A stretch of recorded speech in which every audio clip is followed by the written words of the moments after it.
இன்றைக்கு நாங்கள் பசிலிக் சர்ச்சில் நிக்கிறோம். இது செந்தனி என்ற இடத்துல 93 டிபார்ட்மெண்ட்ல பசிலிக் து சாந்தனி அல்லது பசிலிக் கத்தீட்ரல் என்ற இடத்துல நிக்கிறோம். இந்த இடத்துக்கு வரண்டா 13ஆம் நம்பர்லயும் வரலாம், டிரா மெட்ரோ எடுத்தும் வரலாம்.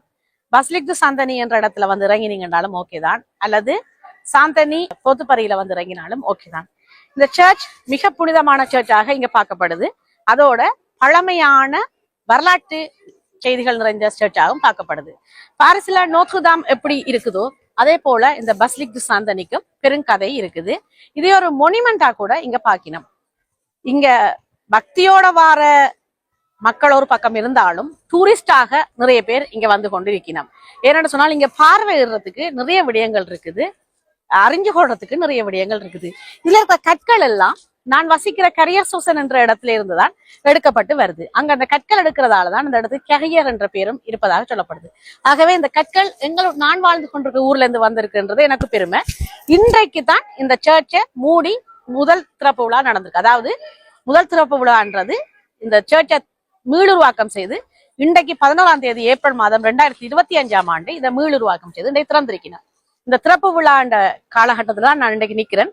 திறப்பு விழா காலையில நடந்தது, நான் இன்றைக்கு மாலை நிக்கிறேன். இந்த இடத்துல மிக அழகான பெரிய விஸ்தீரமான பெரிய மண்டபத்தை கொண்ட நிறைய கதிரைகளை நிறைய ஒரு கிட்டத்தட்ட 1000 இருக்கைகளுக்கு மேல இருக்கிற ஒரு பெரிய தேவாலயம் தான் இந்த தேவாலயம். வந்து பார்க்க விரும்புறாக்கள் வாங்கோ. இப்ப நாங்க உள்ளுக்கு போய் அதை பற்றி பார்க்கலாம். இப்ப நான் பசிலிக் சாந்தனி என்ற சர்ச்சில் நிக்கிறேன். இந்த சர்ச்சை பற்றி நிறைய பேர் அறிஞ்சிருப்பீங்க. ஆனால் நான் இதுதான் முதல் தரம் இந்த சர்ச்சை வந்து பாக்குறது. இந்த சர்ச்சை பற்றி பல பெருமைகள் பேசப்படுது, பல சிறப்புகள் இருக்குது.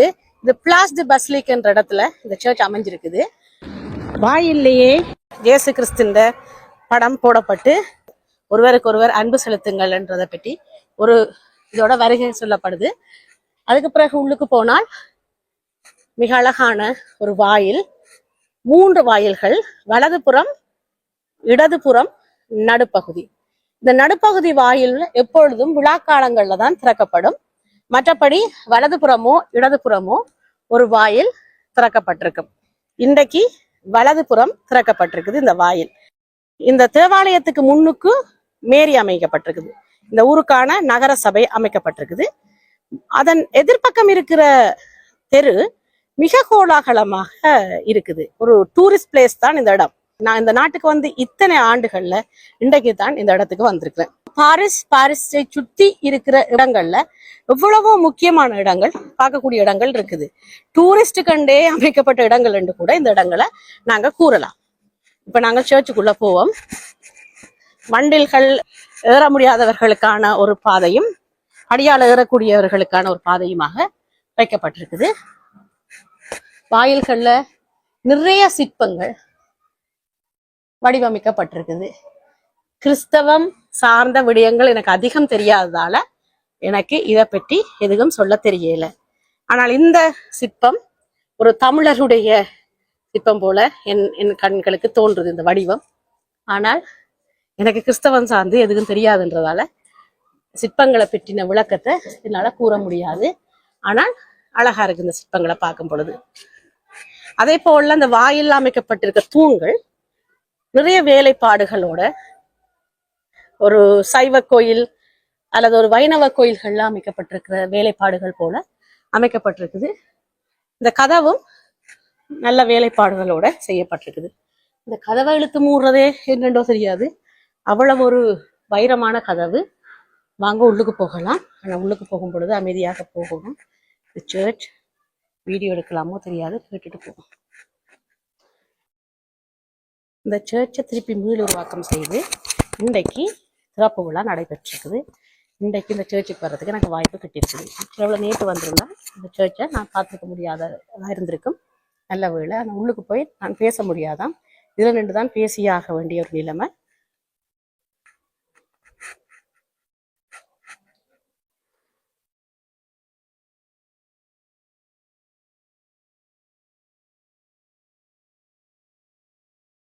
இதில் நூவல் ஹென் என்ற தலைப்பில் ஒரு ஃபோட்டோகிராஃப் எக்ஸிபிஷனும் நடக்குதாம்.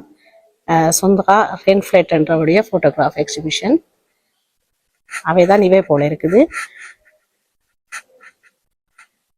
இதுதான் அந்த சர்ச்சின் அமைப்பு.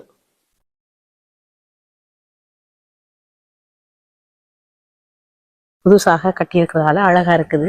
புதுசாக கட்டியிருக்கின்ற விட ரெனோவேஷன் செய்திருக்கு. உண்மையில அழகா இருக்குது. இந்த பெரிய ஒரு அழகான சர்ச்.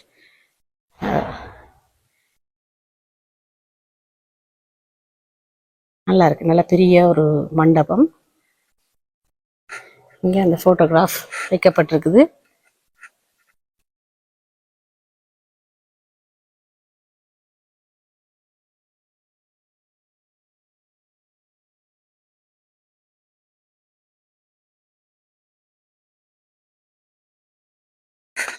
இங்கதான் அந்த பாவம் மன்னிப்பு கேட்கிற இடம் போல இருக்குது. இவர்களுடைய சிஸ்டத்தெல்லாம் பாவம் மன்னிப்பு கேட்கலாம் அப்படி ஒரு இடம். அன்னை மரியாவும் இயேசுபாலனும் இருக்கணும். உள்ள போகலாமோ எனக்கு தெரியல.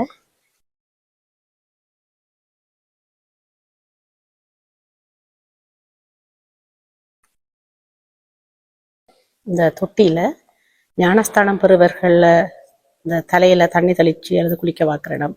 அந்த தொட்டி தான் இது. கண்ணாடிகள் எல்லாம் நல்ல வண்ணமாக செய்யப்பட்டிருக்குது. ஒவ்வொரு வரலாற்று செய்திகள் பேசப்பட்டிருக்குது.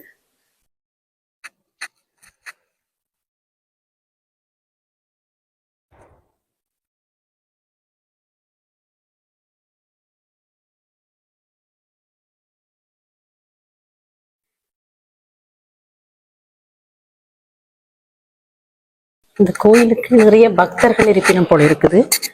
என்ன சொல்ல இப்புள்ள முயற்சி ஏற்பட்டிருக்கு. அதோட இன்றைக்கு திறப்பு விழான்றதால எப்ப திறப்பினம் என்று ஏங்கின ஆக்கள் எல்லாரும் இன்றைக்கு வந்து இதை திறந்து கொண்டாட்டம் சரிக்கணும். கொஞ்சம் முந்தி வந்திருந்தா நானும் அந்த திறப்பு விழாவில் கலந்து கொண்டிருக்கலாம். என்றாலும் பரவாயில்ல. திறப்பு விழா அண்டு இதுக்குள்ள வர்றதுக்கான வாய்ப்பு கிட்டியது மகிழ்ச்சி தான்.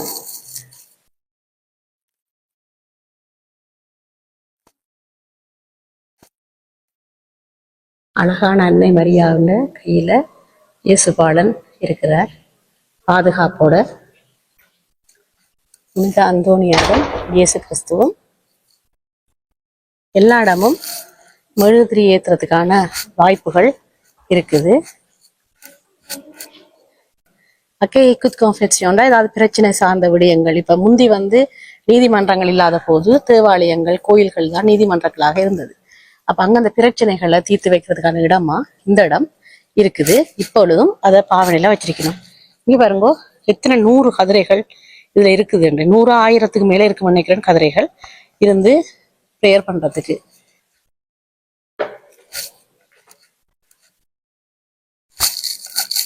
இது புனிதர்கள் அணிந்த ஆடைகளா இருக்கும். இந்த தேவாலயத்துல பணி புரிந்த புனிதர்களுடைய ஆடைகளா இருக்கலாம். வேறு இடங்கள்ல பணி புரிந்தவர்களாகவோ அவர்களுடைய ஆடைகளாகவும் இருக்கலாம். மிகப்பெரிய ஒரு தேவாலயம்.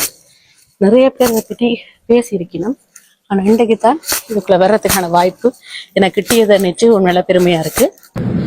நிறைய புகைப்படங்கள், கோயில் சார்ந்த விடயங்கள், மற்றது புனிதர்களுடைய படங்கள் எல்லாம் வைக்கப்பட்டிருக்குது. இதுக்குள்ளேயும் நான் நினைக்கிறேன் புனிதர்களுடைய சமாதிகள் இருக்குதோ என்னமோ எனக்கு தெரியல. இந்த மாடத்துக்கு கிட்ட வரைக்கும் போகலாம். மாடத்துக்கு கிட்ட வரைக்கும் போய் கொண்டிருக்கிறேன்.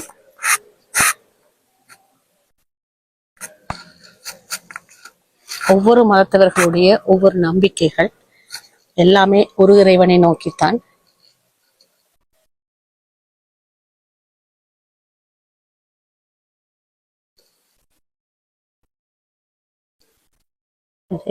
தேவாலயம் என்று சொல்றதை விட இது ஒரு பெரிய ஒரு மாளிகை என்று சொல்ற அளவுக்கு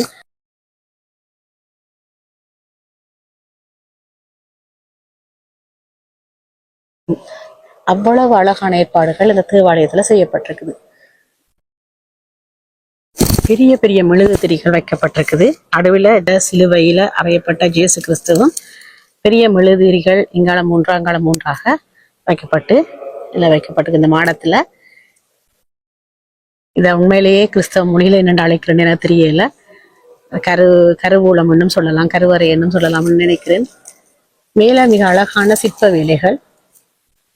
நோத்ரதாம் சர்ச்சை பற்றி பெருமையாக கூறுறவர்கள் ஏன் இந்த பஸ்லிக் சர்ச்சை பற்றி பெருசாக கூறுவதில்லை என்றது எனக்கு ஆச்சரியமா இருக்குது. அது பாரிஸ்ல இருந்ததால பாரிஸ் நோத்ரதாம் என்று பெருமை கூறிக்கொண்டு, இது பஸ்லிக் என்றது பாரிஸ்ல இருக்கிற பரிசை அண்டிய ஒரு ஊர், 93 டிபார்ட்மெண்ட் இருக்கிறதால இது பரிசுன்றதால அதை பற்றி பேசியும், 93 சொன்னால் இந்த டிபார்ட்மெண்ட்ல இருக்கிற விடயங்களை பற்றி பேசுவதாக கூட இருக்கலாம். இங்க படிப்பூசை நடைபெற்றிருக்குது. படிகள்ல ஏதோ ஒரு புனித மண் வைக்கப்பட்டு, கற்கள் வைக்கப்பட்டு, இலை வைக்கப்பட்டு இந்த பூசை நடைபெற்றிருக்குது. என்னத்துக்காக, என்னன்றதுக்கான காரணம் யாராவது தெரிஞ்சா எனக்கு சொல்லுங்க. இந்த 2 பகுதிகளாலையும் சுத்தி வரலாம். இப்ப நான் அதுக்குள்ள சுத்தி வர்றதுக்கு போறேன். மிகப்பெரிய ஒரு மண்டபத்துல தான் இந்த சர்ச் அமைக்கப்பட்டிருக்குது. இது இசைக்கருவி வாசிக்கிறதுக்கு.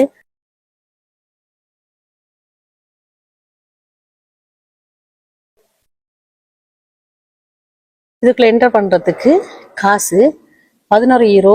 உள்ளுக்கு போறதுக்கு குரூப்பா போனால் 9 யூரோ 50 பைசா அதுல சுத்தி பாக்குறதுக்கு.